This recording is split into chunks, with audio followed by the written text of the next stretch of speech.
ची पण निवडणूक नाही घ्यायची. हा सगळं हे जे धोरण चाललेलं आहे हे लोकशाही मारून टाकलेली आहे महाराष्ट्रात आणि ती पुन्हा जीवित करण्यासाठी आमचा लढा सुरू आहे. आदित्यजी, केंद्रातून पथक आलं होतं नुकसानग्रस्त भागात शेतकऱ्यांची शेतीची पाहणी करायला.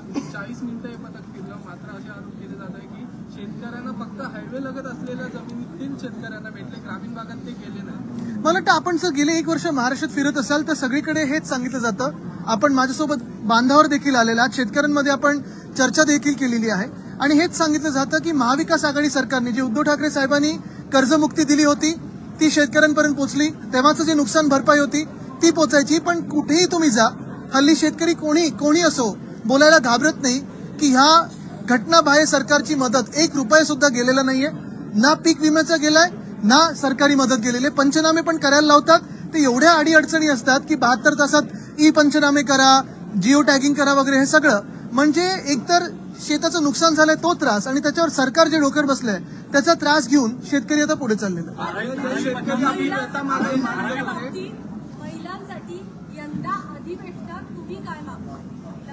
मला वाटतं पहिली गोष्ट म्हणजे ज्यांनी महिलांवर घाणेरडे शब्द वापरलेत, महिलांवर तुम्ही फक्त शिवीगाळ केलेली आहे, असे मंत्री अजूनही कॅबिनेटमध्ये आहेत. मग पुढे काय अपेक्षा करायची या सरकारकडून? झालेली आहे ज्यामध्ये भाजपचे माजी मंत्री राजेश टोपेंना शिवीगाळ करत आहेत आणि एका लोकप्रतिनिधीकडून अशी ऑडिओ क्लिप व्हायरल होणं किंवा अशा शिवीगाळ करतात, किती गंभीर? मला वाटतं ही मी अजून ऐकायची आणि कदाचित ऐकणार सुद्धा नाही, पण अशा गोष्टी टाळलेल्याच बऱ्या असतात. आणि संस्कृती आपण बघतोय महाराष्ट्राची जी आहे ती आणि त्याच्या अनुषंगाने आपण पुढे चाललोय का हा विचार करणं गरजेचं आहे.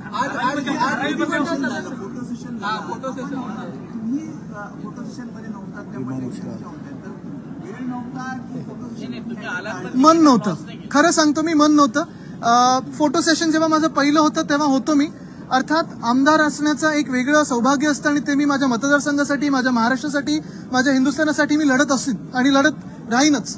पण सगळ्याच आपण पाहतोय की आज पुढच्या रांगेत जी घटनाबाह्य सरकार आहे तिथे जाण्याचं माझं तेवढं मन नव्हतं. ज्या काही लोकांनी सरकार महाराष्ट्रद्रोही बसवलं आमच्या राज्यावर, तिथे उभं राहण्याचं माझं मन नव्हतं. हे मी तुम्हाला कॅन्डिडेटली सांगतो. विरोधकांनी मात्र टीका केली आहे की आदित्य ठाकरेंना मागच्या लाईनमध्ये उभं राहावं लागते म्हणून ते आले नाही. मला कुठेही उभं करा. माझा पहिला फोटो पण जो होता जिथे माझे स्वतःचे वडील मुख्यमंत्री होते तेव्हा पण मी शेवटच्याच लाईनमध्ये होतो. लाईनीचं मला काही कुठेही तुम्ही उभं करा, मला काही त्रास नसतो. पण कोणासोबत उभं राहायचं? माझे बाकीचे सहकारी आहेत जे आमच्यासोबत प्रामाणिक, महाराष्ट्रासोबत प्रामाणिक राहिले, त्यांच्यासोबत मी उभं राहीन. पण ज्यांनी वेदांता फॉक्सकॉन महाराष्ट्रातून पळवला, एअरबस टाटा महाराष्ट्रातून पळवलं, ह्यांच्यासोबत उभं राहणं मला बरं नाही वाटत आणि म्हणून मी आलो नाही.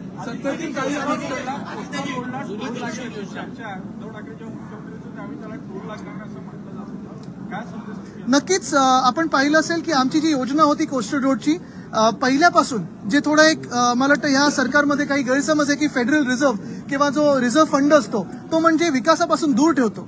जो विकासाचा पैसा आम्ही बाजूला काढून ठेवलेला 90,000 कोटीचे जे रिझर्व्ह करून ठेवलेले, इथे सुनी प्रभू साहेब आहेत, अनेक माझ्यासोबत इथे माजी नगरसेवक आणि त्यावेळीचे लोक आहेत, वायकर साहेब आहेत.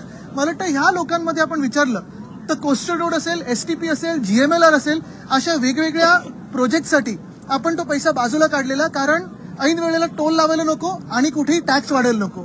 मुंबईकरांवर भार न वाढवता आपण या सगळ्या योजना करत होतो. पण आता टोल आणि मला वाटतं महत्वाची गोष्ट हीच आहे की कोस्टल रोडसाठी सीआरझेडचं जे देखील आपल्याला त्यावेळी क्लिअरन्स मिळाला होता त्याच्यात पण स्पेसिफिकली लिहिलंय की हा टोल फ्री रस्ता असेल.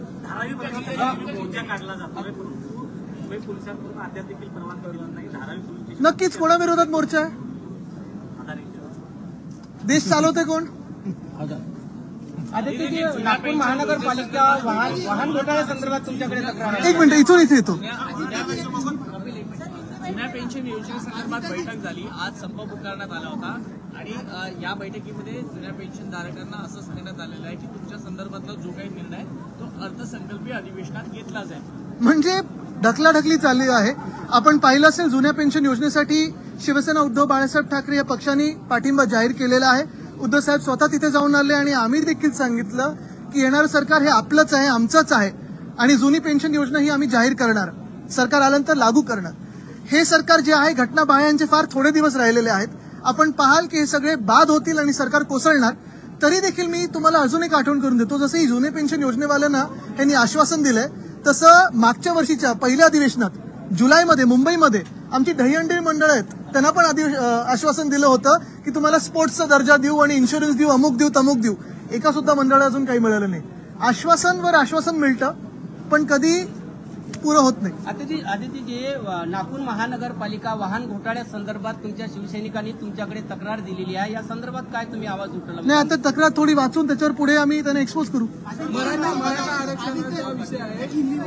मराठा आरक्षणाचा विषय ते अध्यक्ष कसे येतात ना, असं तसं सत्ताधाऱ्यांकडून बोललं जातं की येत्या 3 ते 4 दिवसात ऐतिहासिक निर्णय घेतला जाण्याची शक्यता आहे. मात्र आपण पाहिलं असेल अंतिम आठवडा आला तरी देखील अजून चर्चाच झाली. आज आपण देखील या चर्चेमध्ये सहभागी. आम्ही पण त्या क्षणाची वाट पाहत आहोत आणि मुख्य गोष्ट हीच आहे, परत मी सांगेन की आज जी चर्चा सुरू होती 3-4 तास आपण पाहताय, आमच्या हाऊसमध्ये तरी मुख्यमंत्री आणि 2 उपमुख्यमंत्री कुठेही दिसले नाहीत.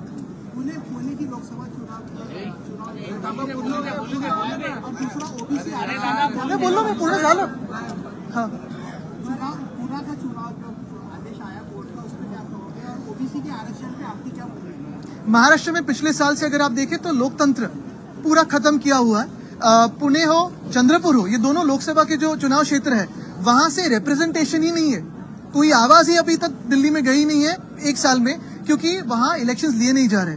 आज खुशी मुझे इस बात की है कि हाईकोर्ट ने, सन्मान्य हाईकोर्ट ने ये कहा है कि चुनाव ले लो, तो भी एंटायरली कॉम्प्रोमाइज, या इलेक्शन कमीशन ईसी जो हम कहते हैं एंटायरली कॉम्प्रोमाइज, किसी का आदेश हो, किसी का दबाव हो, मुझे पता नहीं, लेकिन चुनाव लेने के लिए तैयार नहीं है. महाराष्ट्र में लोकसभा के चुनाव हो, उपचुनाव हो, विधानसभा के जो गद्दार है उनकी सीट पे चुनाव हो, महानगर पालिका हो, नगर पालिका हो, या फिर मुंबई यूनिवर्सिटी के सेनेट के भी चुनाव लेने के लिए सरकार कतराती है, डरती है, और ये entirely compromise commission, election commission उनको साथ देती है. 10,000 प्रोजेक्ट इफेक्टेड पीपल्सना आणण्याचं जे काय चाललेलं आहे तिथे कुठे? मुलुंडमध्ये तिथे 6 नगरसेवक भाजपचे आहेत, आमदार भाजपचे, खासदार भाजपचे.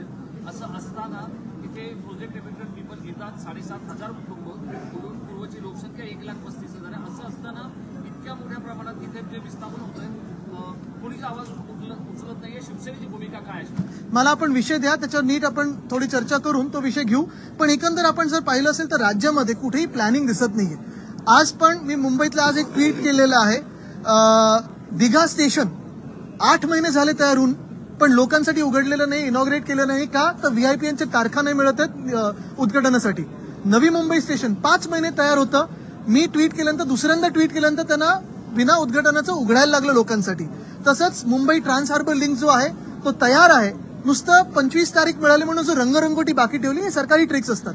ह्या सगळ्या गोष्टी जर आपण पाहिल्यात तर महाविकास आघाडीच्या काळात हे पुनर्वसनाचं असेल किंवा कुठचंही असेल, प्रॉपर प्लॅनिंगने आम्ही काम करायचो. प्रत्येक आठवड्यात आम्ही MMRD असेल, मुंबई महानगरपालिका असेल किंवा तिकडच्या ज्या काही वेगळ्या महानगरपालिका असतील, संस्था असतील, तिथे जाऊन बैठका घ्यायचो आणि मंथली व्हिजिट असायचे. आपण पण असायचं.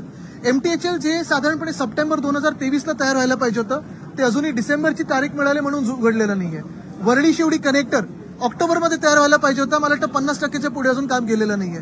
कोस्टल रोड डिसेंबरपर्यंत पूर्ण होणार होता, फेब्रुवारीच्या पुढे गेलेलं आहे. आणि हे सगळं होत असताना एस्केलेशन होत आहे आणि कुठे ना कुठेतरी कॉन्ट्रॅक्टरची मदत होत आहे, हे आपल्याला दिसते. सगळं प्लॅनिंग जे चाललेलं आहे ते कॉन्ट्रॅक्टरसाठीच चाललेलं आहे, लोकांसाठी चाललं नाहीये. उलट सुनावणी सुरू आहे आणि यामध्ये आपले जुने सहकारी भरत गोगवले असं म्हणतात की आम्ही सुरतला गेलो होतो, आता छत्रपती शिवाजी महाराज गेले होते.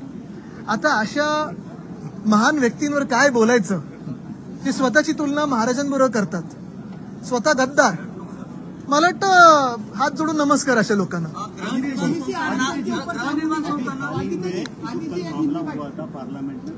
जी बिल्कुल, सस्पेंड किया गया है. इस पूरे एजुकेशन के लिए क्या कहेंगे? यस, दोनों में देता हूँ, इंग्लिश और हिंदी. फ्रेंच पाले वो फ्रांसे, जो पालो ओ फ्रांसे. ठीक आहे. नाही, 2-3 ह्याच्यात महत्वाच्या घटना झालेल्या आहेत. कालची जी घटना घडली पार्लमेंटमध्ये, मला वाटतं खूप गंभीर आहे आणि ह्याच्यावर आपण विचार करणं गरजेचं आहे. पहिली बाब ही आहे की हे 2 ज्या व्यक्ती होत्या, 2 की 3 व्यक्ती होत्या, त्या तिथपर्यंत पोहोचल्याच कशा. साधारणपणे इथे पण जर तुम्हाला आत यायचं असेल तर 2-3 वेळा फ्रिस्किंग होतं, पासेस मिळतात. तर हे पास दिला कोणी, त्यांच्यावर काही कारवाई झाली आहे का? कारण जर ईमेल ID कोणाला दिली तर लगेच कारवाई होते, त्यांना तिथून हकालपट्टी होते लोकसभेतून. तर मग ज्यांनी पास दिला त्यांच्यावर काही कारवाई होणार आहे का? दुसरी गोष्ट म्हणजे हे उतरलेच कसे तिथे? सिक्युरिटी काय करत होती? मला वाटतं त्यांचं सस्पेन्शन झालं, पण त्यांच्या सोबतच जे खासदार ह्याच्यावर चर्चा मागत होते किंवा स्टेटमेंट मागत होते, हैराणी ही गोष्ट करते आम्हाला की उद्या जर असं काही आमच्या हाऊसमध्ये घडलं आणि आम्ही जर चर्चा मागितली तर आम्हाला पण सस्पेंड केलं जाणार का? काही हा खासदारांचा अधिकार नाहीये का की त्याच्यावर चर्चा मागायची किंवा उत्तर मागायचा, जाब विचारायचा? आणि चौथी गोष्ट मला वाटतं ही अजून एक प्रामुख्याने येते की जे काही मी ऐकतोय प्रेसमधून की ह्या 2 व्यक्तींनी का उडी मारली आणि हे आंदोलन केलं, तर जॉब्स नाही आहेत म्हणून. म्हणजे जो स्वतःचा जीव धोक्यात टाकून पार्लमेंटमध्ये उडी मारू शकतो, त्यांना माहितीये की पुढे जीवन संपलं. ज्या लोकसभेत त्यांनी उडी मारली, काही होऊ शकत होतं, शूट ॲट साईट होऊ शकत होतं, काही होऊ शकत होतं. अशा व्यक्तींनी जॉबसाठी उडी मारणं म्हणजे देशात किती गंभीर परिस्थिती आहे हा आपण विचार करणं गरजेचं आहे. हिंदी में जी कल एक घटना ऐसी घटी है, अगर आप देखें तो कल 13 दिसंबर है, पार्लियामेंट अटैक्स 2001 में हुए थे, कल उसको 22 साल होके गए और कल के ही दिन, कल ही अगर आप देखे होंगे तो 2 व्यक्ति लोकसभा में कूद के आंदोलन करने गए थे. हैरानी इस बात पे है या 2-3 बातों पे है. पहले तो ये व्यक्ति कैसे वहां पहुंचे, वो कैनिस्टर्स लेके हो या बिना फ्रिस्किंग के हो, कैसे वहां तक पहुंचे, इस पे तो चर्चा होनी चाहिए, विचार विमर्श होना चाहिए. लेकिन इससे भी हैरानी की बात यह है कि जिन एमपीज ने, जिन सांसदों ने इस बात पे सवाल पूछा, चर्चा मांगी, उनको आज सस्पेंड किया गया. और मैं ये भी सुन रहा हूं कि एक सांसद उसमें ऐसे भी है जो आज वहां प्रेजेंट भी नहीं थे ये चर्चा मांगने के लिए, उनको भी सस्पेंड किया गया.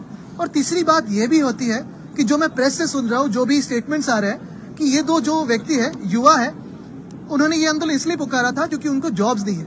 देश की हालत ऐसी हो सकती है ये कोई भी सोच नहीं सकता.